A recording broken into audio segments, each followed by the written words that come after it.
Hello Hello ရပြီ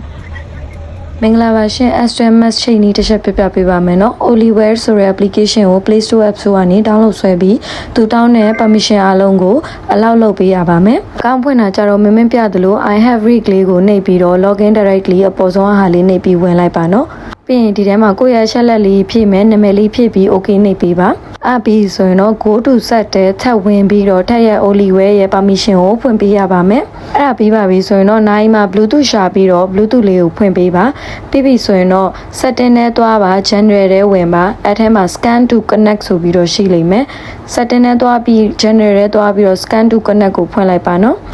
အဲ့လေးရှာတွေ့ပြီးဖွင့်လိုက်ပြီးဆိုရင်ဖုန်းကနေ scan လေးဖတ်လိုက်တာနဲ့ connection အောင်မြင်သွားပါလိမ့်မယ်အဲ့ဒါပြီးရင်တော့ Bluetooth permission တောင်းလိုက်မယ်အဲ့လီ okay နှိပ်ပေးလိုက်တာနဲ့ဖုန်းနဲ့နိုင်နဲ့ Bluetooth နဲ့အကုန်လုံးချိတ်ပြီးအောင်မြင်သွားမှာပါ Bluetooth permission မရခဲ့ဘူးဆိုရင်တော့ကိုယ့်အကို Bluetooth တွေဖွင့်ပြီး S11 ရှာပြီးတော့ချိတ်ပေးလိုက်ပါနော်ဖုန်းရဲ့ပထမစာမျက်နှာမှာတာရဲပြီးရင် DIY တာရဲအောက်ဆုံးအဟာကိုရှာပြီးတော့ကိုပုံကိုသွင်းလိုက်ပါ save and use လေးနှိပ်ပေးလိုက်ပါနော်အဲ့ဒါဆိုရင်တော့100ပြည့်တာနဲ့အောင်မြင်သွားလိမ့်မယ်ဖုန်းကိုတော့ screen မပိတ်ပါနဲ့ပုံလေးသွင်းတာရသွားပါပြီနော်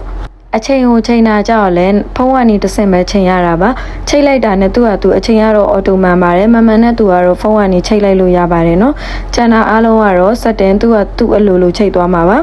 လိုအပ်တဲ့အချက်လက်လေးဖွင့်ကျင်နေဆိုရင်နိုင်မှာလည်းသွားပြီး general setting မှာသွားပြီးရှာပြီးအကုန်လုံးဖွင့်လို့ရပါတယ်ကိုလိုအပ်တယ်လို့ဖွင့်ပါမလိုအပ်ရင်ပိတ်ထားပါ